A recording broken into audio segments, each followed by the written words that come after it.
Look at the time, and here I am, still at the studio, and yet this is a programme about the countryside, the vernacular buildings of the northern countryside.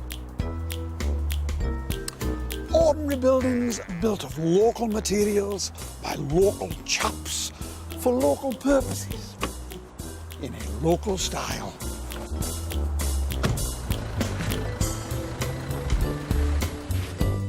Now, there are dozens of different local styles in the north, but I'm just going to concentrate on 3 of them. 3 of my favourites, and 3 of the most distinctive. And since I've only got 23 minutes to show them to you, I'd better get a bit of a move on.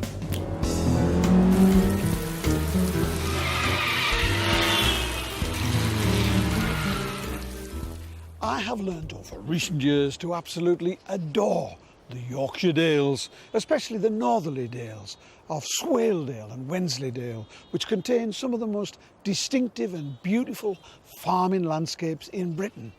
Which brings me, first of all, to the soil. Because we farmers know that the answer lies in the soil. So I want you to look first of all at the ground, at the landscape itself.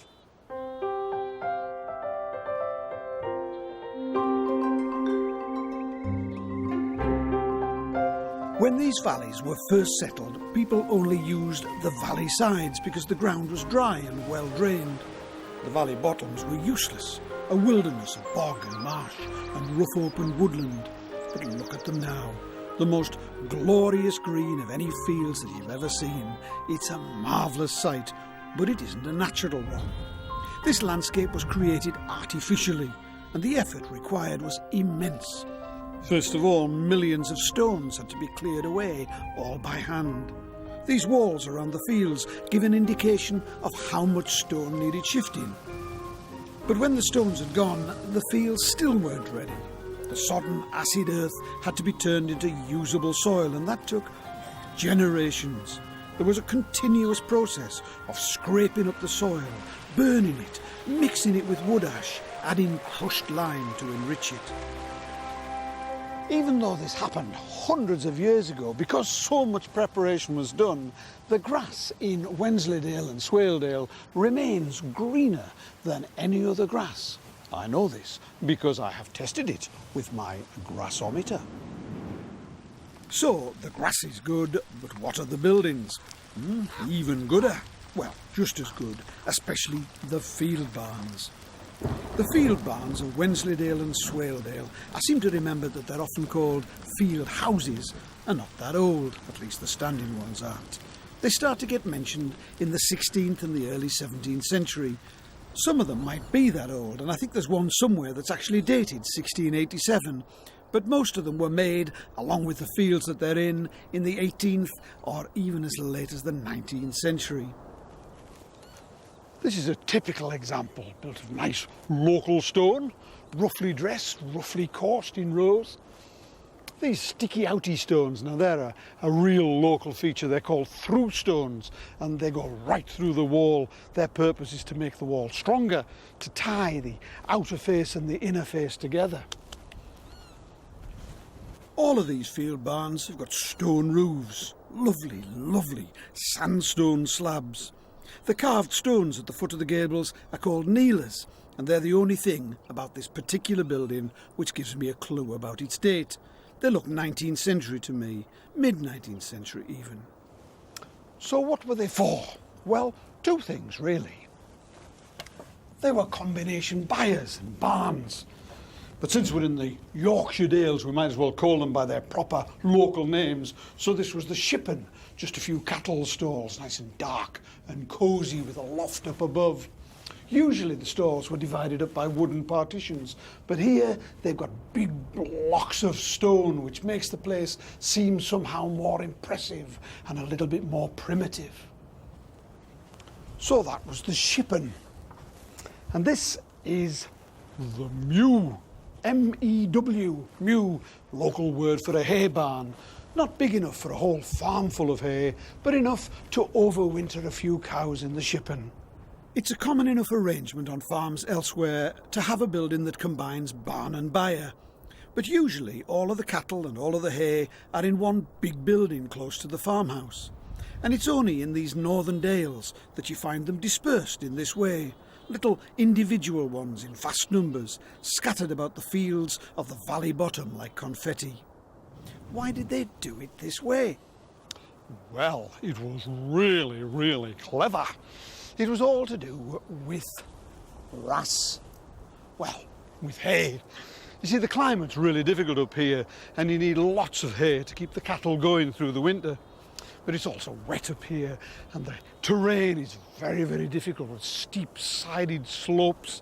And it was much easier to store the hay here where it was grown, rather than transport it up the mountainsides to the farmhouses and back down to the cattle when they needed it. It was here. It was convenient. Of course, farming has changed since these were built, and you'd think that they'd all have become useless and redundant, but amazingly, lots of them haven't. A lot still get used for some sort of farming use, storage and so on, sheltering sick animals. A few have been converted as camping barns for walkers, but what about the rest? What a burden they must be to maintain. You can imagine them all gradually falling down and disappearing. Would that matter? Oh, it would. They're so distinctive, so attractive, so utterly local that it would be a tragedy if they were allowed to disappear. But fortunately, there have been real efforts made recently to preserve them. The National Park, for example, has put quite a lot of money into preserving not just the odd one, but as many as possible. The whole unique scattering of them. OK, time to zoom west now to see distinctive landscape number 2.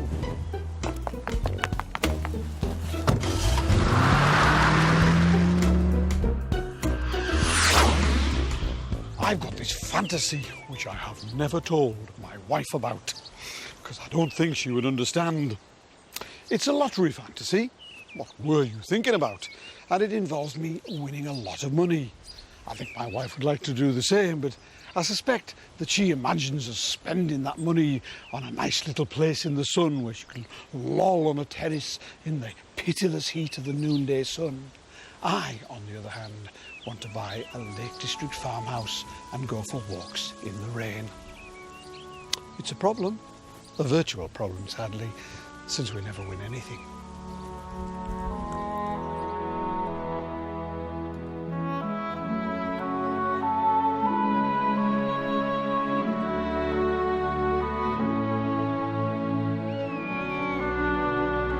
I don't know exactly what my farmhouse looks like, but I know where it is, roughly. It's deep in one of the dales, on the hillside. All around it there are small, irregular fields, surrounded by dry stone walls. Sheep, needless to say, are chomping the grass in a sheepy sort of way. And the view from the front door of my fantasy house is unparalleled in England, though you'd obviously realised that already. There would be farm buildings attached to the farmhouse in a single range of buildings with a clear colour separation between humans and animals. My house would have nice lime-washed walls, while the animals would have to make do with bare stonework. I wouldn't want those animals to get ideas above their stations. Lake District farm buildings are such perfect examples of vernacular buildings. This one's a barn built entirely of local materials, local slate for the walls, local slates on the roof. And it's also built to cope with local circumstances. There are lots of hills round here, lots of slopes, lots of steep banks. And this barn here is built right into one of those banks. It's called a bank barn, in fact. Rather a clever name, that. It's 2 stories high, but on the side nearest the bank you go straight into the top floor, which is the barn, quite high up and nice and airy. Underneath it are the byres. There are hundreds of bank barns in the lakes, not many anywhere else. And now the house itself. Now my fantasy house would definitely look very like this. Nice mullioned windows. I would demand a roof of lovely old Westmoreland slates. You could call them grey if you wanted, but that would be to ignore the way that the moss and lichen have added splashes of green and yellow to them. I really want huge round chimneys too. I know they're quite rare now, but they're still very typically Lake District. I want my house walls lime washed, of course, to keep the dampness out, because of course it does rain in the Lake District sometimes. Honest, it really does.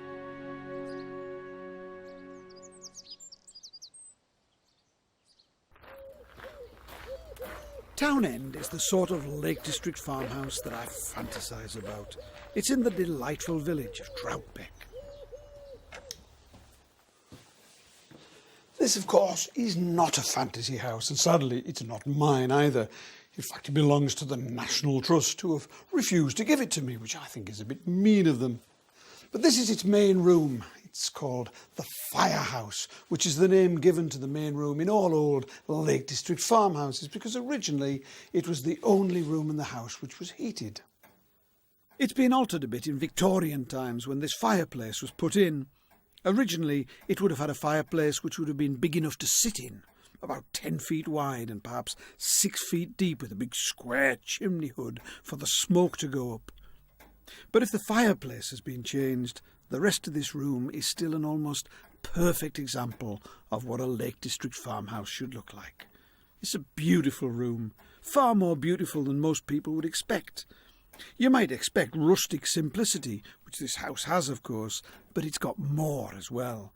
It has oak, loads and loads of oak. The walls are oak panelled. On the table, what a magnificent piece of furniture. This is so big that it could never have been brought into here. It must have been made in this room, and that would have happened in the 17th century, because the house and all of the furniture seems to have been redone in the 1670s. Including this. This is definitely part of my fantasy. Built-in cupboards like this are one of the commonest features of Lake District farmhouses, and they're often richly decorated, but not often quite like this. This carving was done by a man called George Brown, whose family lived here for more than 400 years. This was the Brown family crest, the double-headed eagle. It sounds a bit posh for a farming family to have a crest, but in fact the Browns were quite posh. They were from a class of farmer who were called statesmen here in the Lake District. They were technically just tenant farmers, but it was so remote up here, and they'd been here so long and nobody else wanted the land, that by the 17th century they virtually owned their own farms.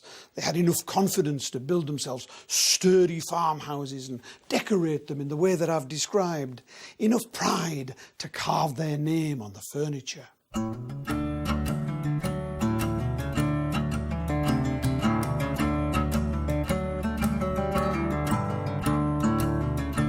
patterns found on 17th century Lake District furniture aren't really like ones found anywhere else. There are wonderful, intricate scrolls and interlacing patterns, dragony type patterns. They look more like Viking carvings than 17th century ones. It was the Vikings who first properly colonised these hills in the 10th century, and it's difficult to look at stuff like this without wondering whether this carving wasn't part of a tradition that went back hundreds of years. It wouldn't be all that surprising if it was, because there are loads of other ways in which the Lake District and its farms have been influenced by the Vikings. Sheep, for example.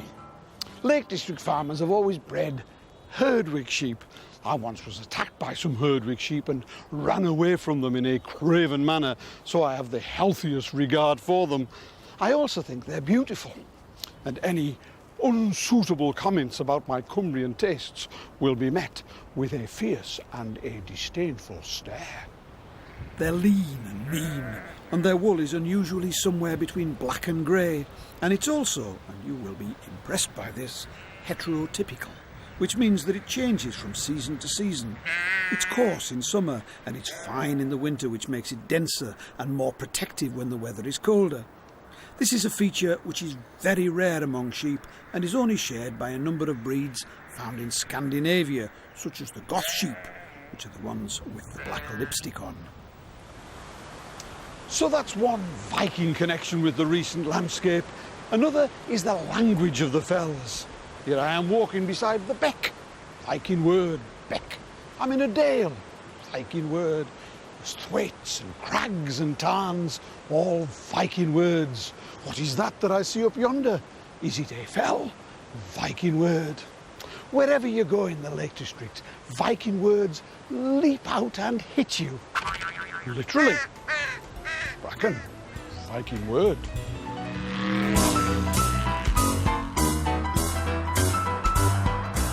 And finally, splendid farming landscape, number 3, the Northumberland. In the 1980s, I worked for the Historic Buildings and Monuments Commission. My job was to help choose the listed buildings in Northumberland. Now, obviously, I already knew a fair amount about the old buildings of the county, the castles and the churches and so on. They wouldn't have given me the job if I hadn't.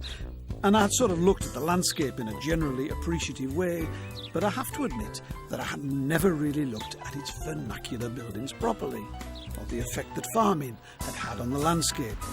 When I did, it came as a bit of a shock. I remember my very first morning on the job. I drove north from Newcastle and arrived at the first village that I'd selected to look at, or what I thought was a village. It was called Horton, and it looked suitably villagey on my map, nestled around the junction of 3 roads, with enough buildings to justify giving it the description of a village. But imagine my surprise when I got here and discovered that it wasn't a village at all. Just 2 farms, side by side, East Horton and West Horton. But what farms? Big farms. Along one side of the road there was a long row of single-storey farm workers' cottages, maybe 9 or 10 separate cottages attached to each farm. On the other side of the road were the farmhouses, big enough and posh enough to be manor houses. And behind those, vast farm buildings, I mean really vast, with rows of arches and tall chimneys like factory chimneys. They've all been altered a lot since the 1980s, but there were buildings on buildings on buildings. I must have driven past hundreds of others like them, but I realised that I hadn't a clue what any of them were for or why they were so big. I had to learn. Northumberland's full of big farms. They call them farmsteadings up here, and to a great extent they really do take the place of villages. Here's one of them. Not one of the biggest, but a nicely preserved example. It's called Green Leighton, and it's about as different from the farms that we've seen elsewhere in the programme as it's possible to be. It's not as pretty as they are, and it's much bigger than they are. It's not as old either. It was probably built in the 1840s or 50s, a couple of 100 years after Town End in the Lake District. And it's much better built too. I mean, much more professionally built. I mean, look at this. This is the pigsty, for example, but just look at the quality of the stonework. And this is the hen house and the stables. These are animal accommodation. I bet it's posher than your house. It's certainly posher than mine. The rest of the buildings, I'm not going to give you a systematic tour of the whole place, but it has everything. Even a dovecote up there, built into the buildings. Stables here, cart sheds with these beautiful arches. Isn't that a lovely arrangement? Byres up at the other end, and there are loads of other specialist buildings, all brilliantly organised into one neatly planned package, because this is a planned farm of the Industrial Revolution.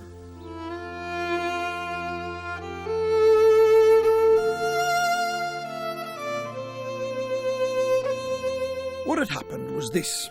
Because the border wars were so much worse in Northumberland, ordinary farmers were much poorer and fewer and further between as well. The rich, on the other hand, were super powerful up here because for hundreds of years they'd been desperately needed by the government to control the border. So that when the wars ended, more than anywhere else in the country, the rich found it easy to hold on to the land, and it paid them to introduce the most up-to-date agriculture possible. And the result is that Northumberland has far fewer old farm buildings than other counties in the north, but what there is instead is often superb. There are the splendid farm buildings, of course, but there are also thousands of solidly built estate cottages from the first half of the 19th century. They're almost always built of stone with slate roofs, plain but pretty with it, if that isn't too silly a thing to say. The farmhouses themselves are terrific. They tend to be 4 square and totally undecorated. They've got none of the blissful beauties or quaint picturesqueness to be found among farmhouses elsewhere, but they have beautiful proportions, beautiful simplicity, and they are, almost to a man, built of beautiful stone. So there we are, 23 minutes later and 3 very different places. I hope that I've demonstrated that there isn't just one single northern style of vernacular building, and that's because there are lots of different norths, each one with its own building material, its own weather, its own history, its own unique sense of place.